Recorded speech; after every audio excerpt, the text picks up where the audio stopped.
Hi. Today we are going to continue talking about forming and solving equations. We already started with that lesson. As I said before in the class, it's the second lesson with the same title about forming and solving equations, but what main difference in here that we have unknown on both sides.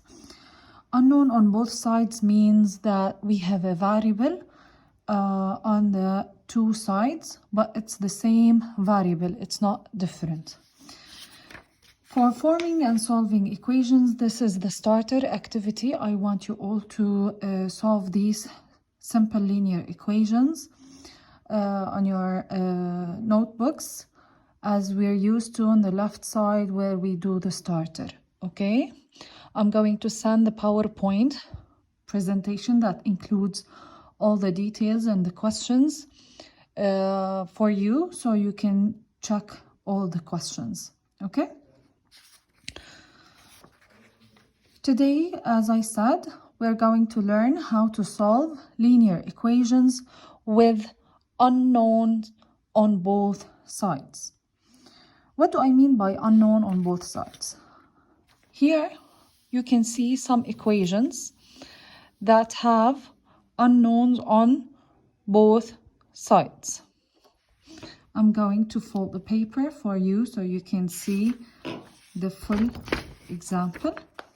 We're going to go through the examples one by one.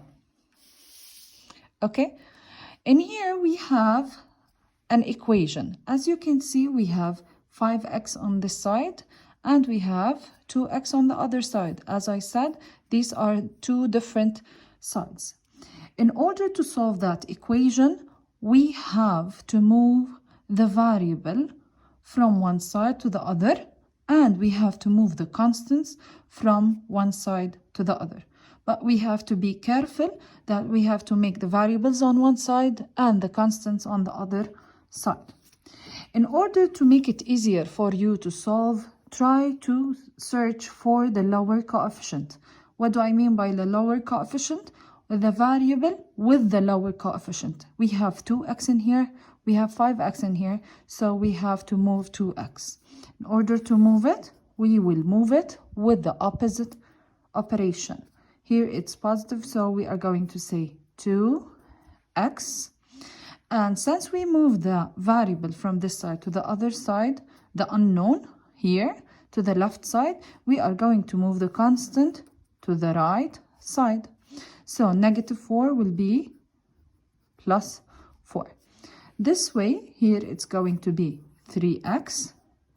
This was moved, and here this was moved. It will be equivalent to 18. Now, we simplified our equation by subtracting in here. So we have to solve that equation. As we said before, in solving simple linear equations, we have to do the opposite operation. What is the operation that we have in here? It's multiplication. So in order to solve it, we have to do the opposite by dividing both sides by 3. So the answer in here, x equals 6. Now I'm going to move to the next example. In the next example in here,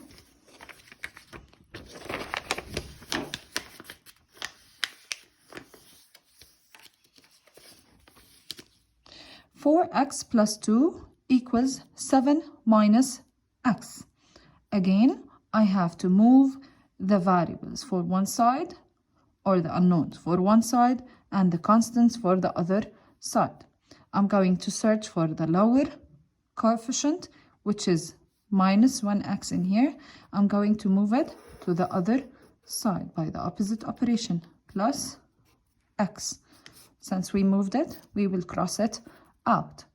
And since I move now to the left side, I have to move the constant to the right side by the opposite operation. So it's -2. So 4x plus x, it's 5x, which equals 5. In order to solve that, we have to divide both sides by 5 x equals 1. We finished from this example. We're going to move to the next example.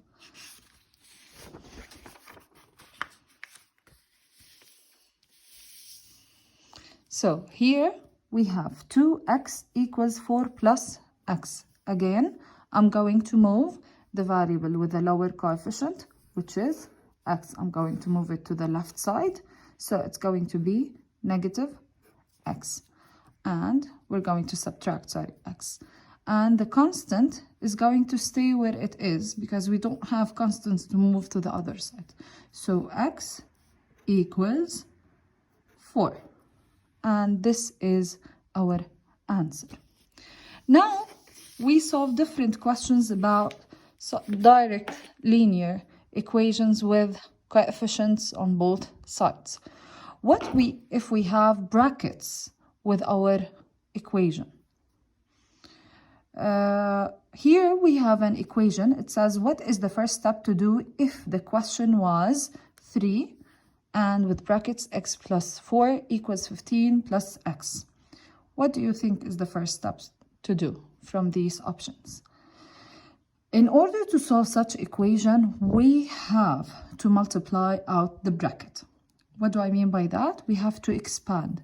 We have to multiply 3 by x and 3 by 4 in order to solve that equation.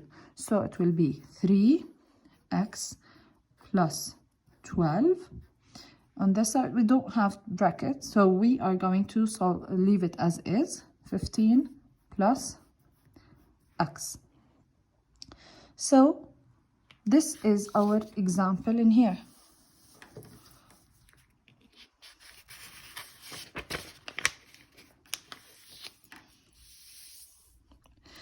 We have to expand, as I said.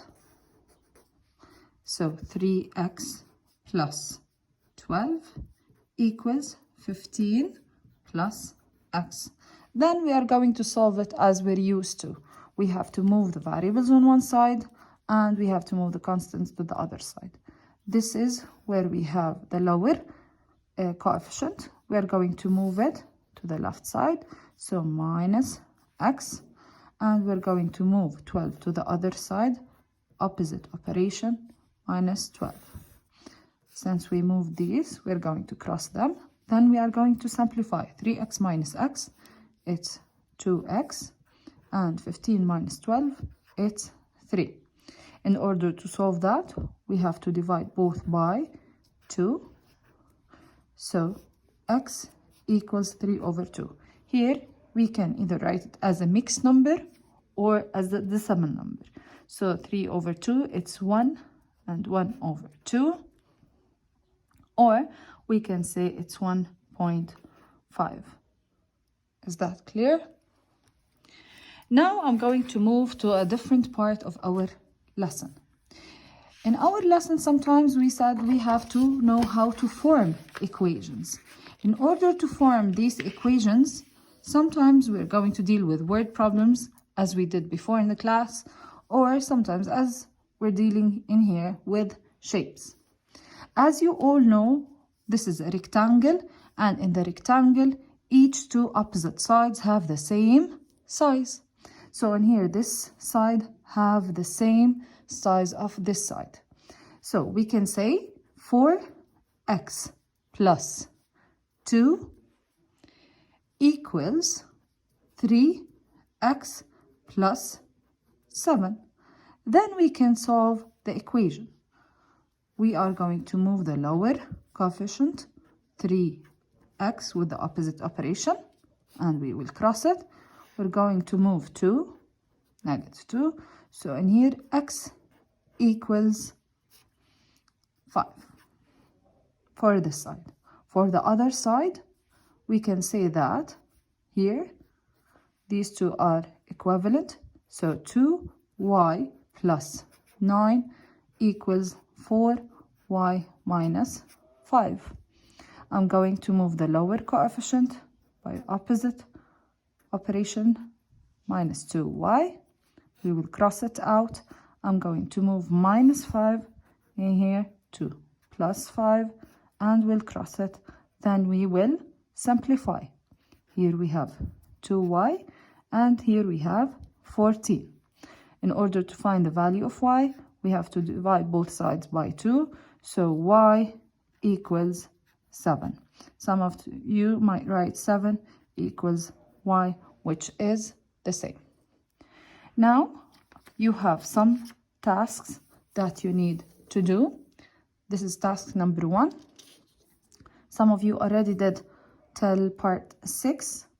You have to continue, you have to check which parts we finished, and then continue. The other parts, it's maybe from 7 till 12. I need you to solve them. And we have task 2. You have to work out the value of x and y in each of these diagrams. And at the end, I want you to send me your work, please. Thank you.